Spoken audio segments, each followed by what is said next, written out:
Hello students, हम यहाँ पे उत्प्रेरक पृष्ठ की बात कर रहे थे, उत्प्रेरण की।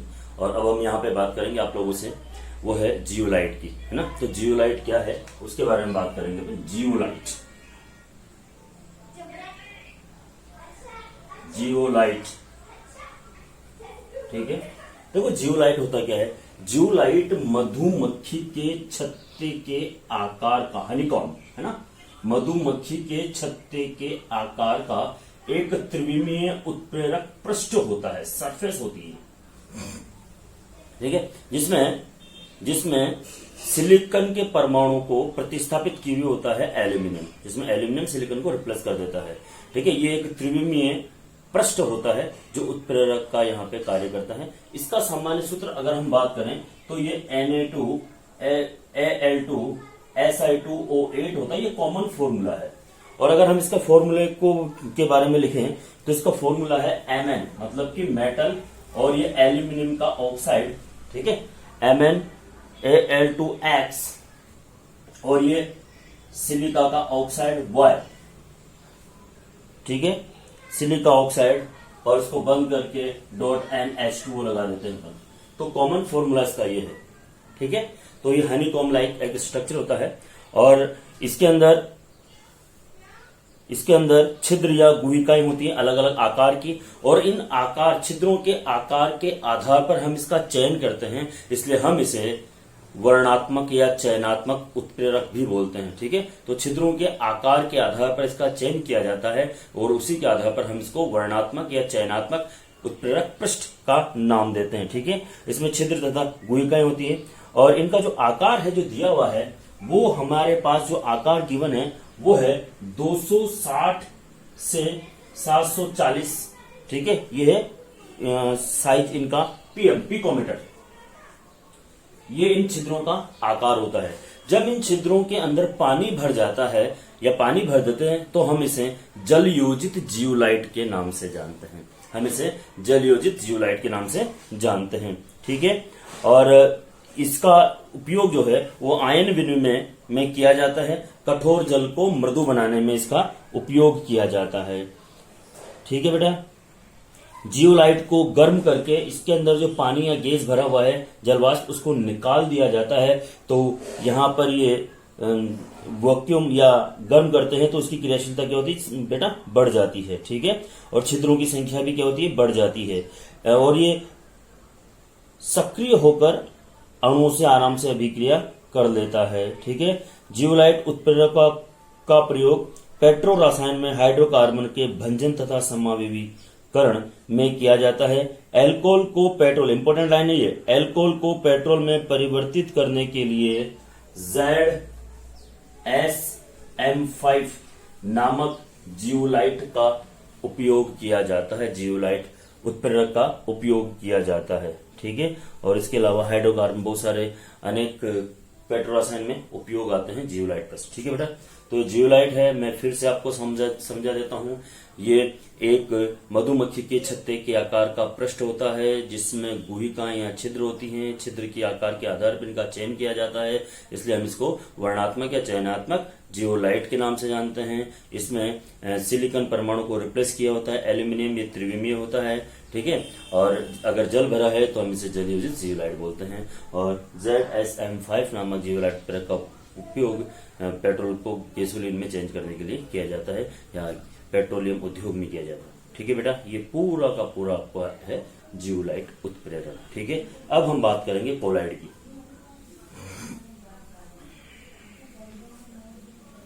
अब हम यहाँ पे बात करेंगे कोलाइड।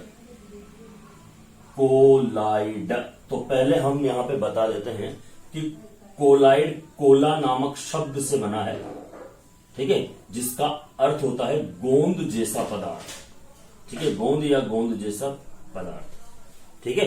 तो अब हम यहाँ पे बात करते हैं कोलाइड। कोलाइड होते हैं विषमांगी प्रकृति के, ठीक है। वैज्ञानिक है ग्राम थॉमस। तो ग्राम थॉमस ने क्या किया बेटा कि कुछ पदार्थों का जलीय विलयन लिया। कुछ पदार्थ कौन कौन से थे, वो कुछ पदार्थ थे स्टार्च, गोंद, जेलेटिन, इस तरह के, ठीक है। तो उन पदार्थों का जलीय विलयन लेकर उसे जंतु झिल्ली में लेकर उसको छाना, और छान कर क्या देखा, देखिए। तो ग्राम थॉमस ने जंतु झिल्ली ली और इसके अंदर कुछ पदार्थों का विलयन लिया, अब उसने देखा कि कुछ पदार्थ के जो स्मॉल पार्टिकल्स थे वो तो इस झिल्ली से छन गए और कुछ पार्टिकल्स नहीं छने। जो झिल्ली से छन गए उनको नाम दिया क्रिस्टलाभ, क्योंकि वो बड़े छोटे आकार के कण थे। और जो झिल्ली से नहीं छने, ठीक है, उनको नाम दिया कोलाइड। और कोलाइड जो है ये होते हैं विषमांगी प्रकृति के। कौन से होते हैं बेटा? विषमांगी प्रकृति के। तो कोलाइड शब्द की खोज या कोलाइड का जो जनक माना जाता है वो है ग्राम थॉमस, है ना, या बहुत से जगह थॉमस ग्राम भी लिखा हुआ है, ठीक है। तो ग्राम थॉमस इसके जनक हैं, ठीक है बेटा। चलो जी, अब इसमें दो प्रकार के एग्जाम्पल हैं, उदाहरण है जो हम बात करते हैं। इससे पहले मैं आपको समझा देता हूं विलयन के बारे में। हम विलयन को यहाँ पे 3 भागों में डिवाइड करते हैं, है ना, और फिर कोलाइड के बारे में आपको समझाऊंगा। विलयन को हम 3 भागों में डिवाइड कर रहे हैं बेटा। पहला है वास्तविक विलयन, वास्तविक विलयन ट्रू सॉल्यूशन, ठीक है।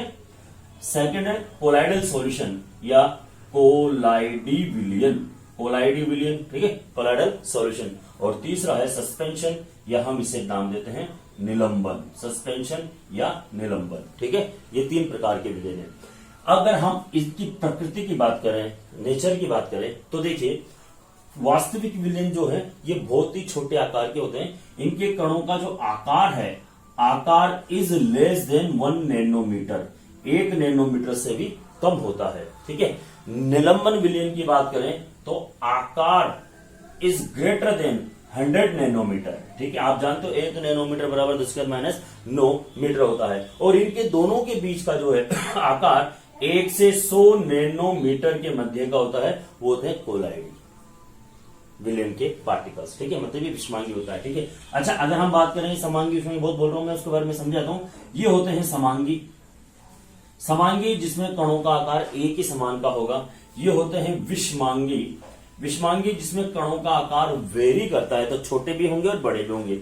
और ये भी होता है विषमांगी प्रकृति का, ठीक है। तो एक समांगी, एक विषमांगी, एक विषमांगी, ठीक है। चलो भाई, अगर हम यहाँ दूसरी बात करें आप लोगों से, है ना, अगर हम यहाँ पे आप लोगों से दूसरी बात करें तो वास्तविक विलयन के कण दिखाई नहीं देते हैं, इन्हें महसूस किया जा सकता है, जैसे हवा, ठीक है। हवा के पार्टिकल्स हमें दिखते नहीं, बस हमें फील होता है कि यहाँ हवा आ रही है, ठीक है। तो यहां पर इनको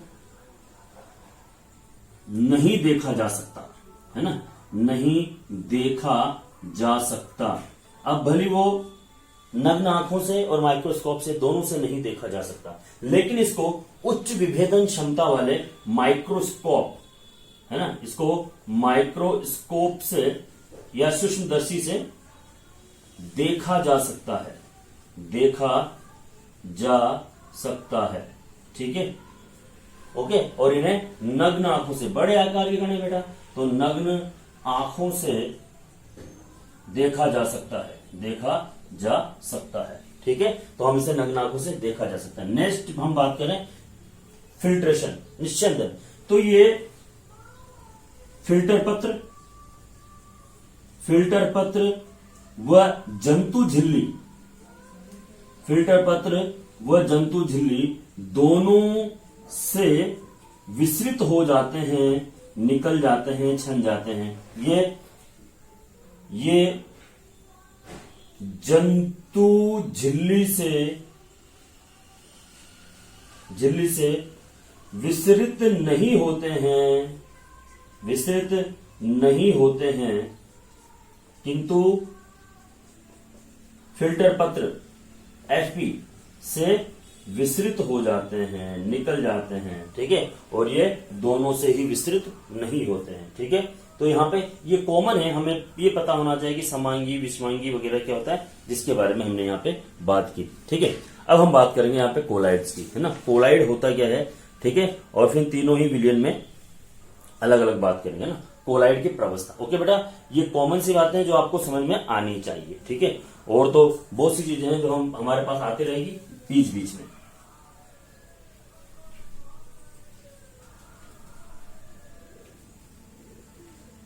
चलो देखिए, अब हम बात कर लेते हैं आप लोगों से।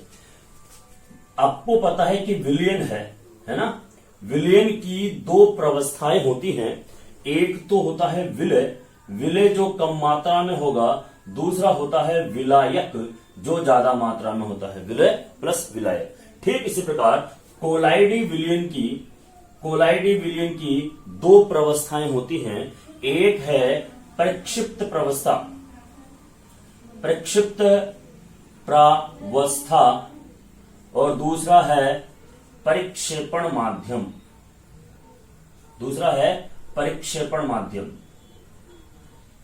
ठीक है, प्रक्षिप्त प्रवस्था को हम डिस्पर्सन फेज बोलते हैं, इसलिए हम इसको डीपी बोल देंगे शॉर्ट फॉर्म में, और इसको डिस्पर्सन मीडियम बोलते हैं, इसलिए हम इसको डीएम बोल देंगे शॉर्ट फॉर्म में। ठीक है, तो दो प्रवस्थाएं कोलाइडी विलयन की, एक तो प्रक्षिप्त प्रवस्था डिस्पर्सन फेज और एक डिस्पर्स मीडियम। ठीक है, तो अगर हम बात करें कि प्रक्षिप्त प्रवस्था विलयन में विलय के समान होती है, अर्थात कम मात्रा में, मतलब जो पदार्थ घुलेगा वो तो डिस्पर्सन फेज में होगा। ठीक है, डिस्पर्सन फेज में होगा, प्रक्षिप्त प्रवस्था में होगा, और प्रक्षेपण माध्यम जो कि ज्यादा मात्रा में होता है, मतलब कि विलयन में विलायक के समान होता है जो घोलता है। तो दो अवस्थाएं इसकी, डिस्पर्सन फेज और डिस्पर्स मीडियम। ठीक है, प्रक्षिप्त प्रवस्था और प्रक्षेपण माध्यम। ठीक है बेटा, ये दो चीज हमें यहाँ पे याद रखें, क्योंकि हम आगे से बात करेंगे तो डीपीडीएम के आधार पर ही बात करेंगे। ठीक है, और इस आधार पर क्या है, विलयन के अलग अलग नाम है।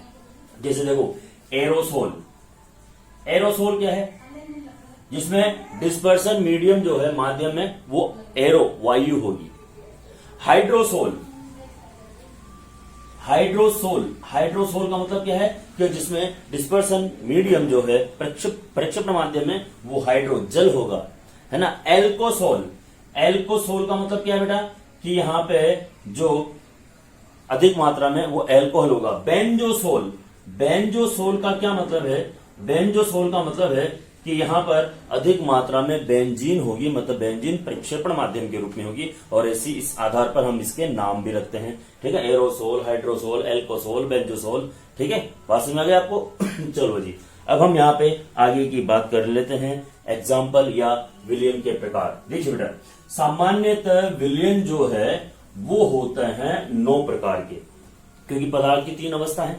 एक को स्थिर रख दो कॉमन, और तीनों को एक एक करके घोल दो तो 9 बनते हैं। लेकिन यहाँ पे चूंकि हम कोलाइडी विलयन पढ़ रहे हैं, कोलाइडी विलयन जो है वो विषमांगी प्रकृति का होता है, और गैस को गैस में घोलेंगे तो समांगी विलयन बनेगा, ना कि विषमांगी। इसलिए कोलाइडी विलयन जो है बेटा वो 8 प्रकार के होते हैं। ठीक है, तो आपको ये ध्यान रखना है कि कोलाइडी विलयन जो है वो क्या होते हैं, 8 प्रकार के होते हैं। मैं यहाँ पे बना देता हूं भाई। ठीक है, और यहाँ पे एग्जाम्पल जरूर पूछ लेते हैं, वो सिवाय उदाहरण।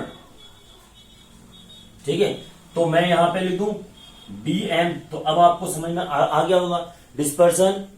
डिस्पर्स मीडियम मतलब प्रक्षेपण माध्यम, विलायक अधिक मात्रा में, और यहां लिख देता हूं डीपी, डिस्पर्स फेज मतलब विलय। ओके, और इस आधार पर विलयन को हम यहाँ पे ये एक्सप्लेन करेंगे और समझेंगे। ठीक है, चलो जी, तो यहाँ पे कोलाइडी तंत्रों के प्रकार भी हैं, लेकिन प्रकार के बारे में हम यहाँ पे बात नहीं करेंगे। तो पहले सॉलिड, तीनों ही हम क्या लेंगे, यहाँ पे ठोस लेंगे। प्रक्षेपण माध्यम क्या होगा, ठोस। ठीक है, और सबसे पहले ठोस को ठोस में ही घोल दो। एग्जाम्पल आपको बताना है, ठोस का ठोस में कोलाइडी विलयन। ठीक है, मिश्र धातुएं, एलॉय, जितने भी मिश्र धातु हैं वो इसका एग्जाम्पल है। खनिज पदार्थ, ठीक है, खनिज, रूबी, माणक।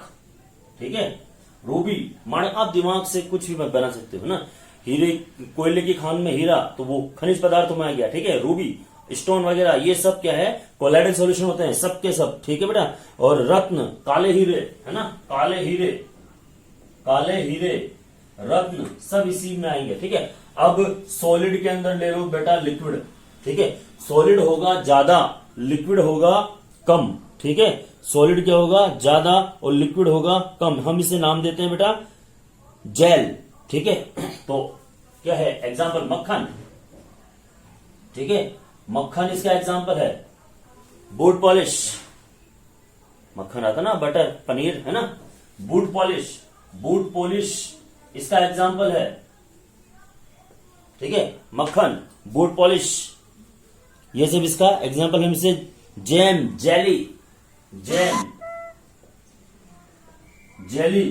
ये सब जैम, जेली इसी का एग्जाम्पल है। ठीक, अब सॉलिड को गैस में घोल दो, मतलब कि सॉलिड ज्यादा होगा और गैस होगी कम। चलो भाई, इसको बोलते हैं हम यहाँ पे ठोस फॉर्म।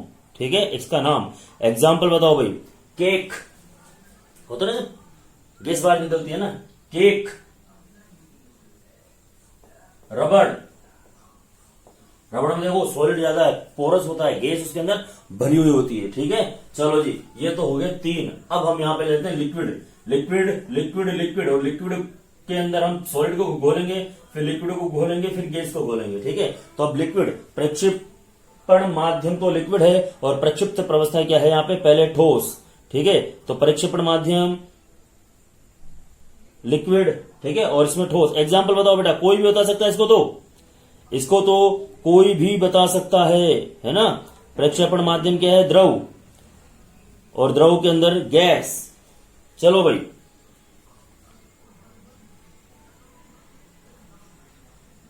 हाँ भाई, एग्जाम्पल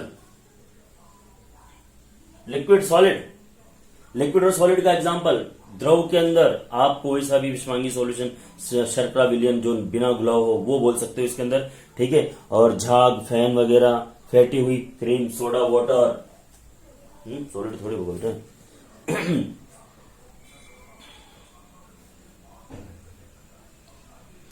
द्रव, ठोस, सोने का स्वर्ण सोल, हम यहाँ पे नाम देंगे इसको स्वर्ण सोल, है ना।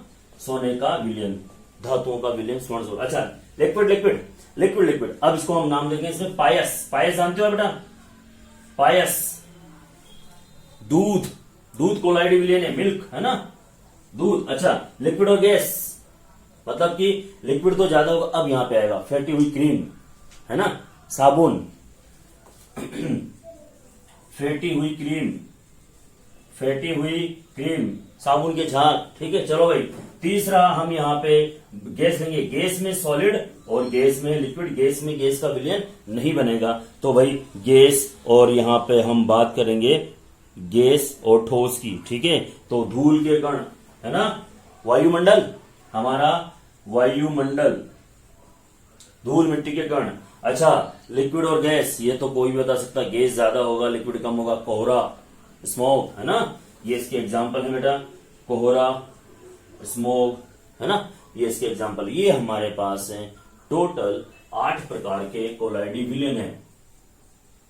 ठीक है, ये हमारे पास टोटल 8 प्रकार के कोलाइडी विलयन है। 9 प्रकार का हो जाता अगर हम यहाँ पे सॉलिड या गैस का गैस में भी कोलाइडी विलयन बना सकते हैं तो। ठीक है बेटा, तो अब हम यहाँ पे क्लासिफिकेशन की बात करेंगे।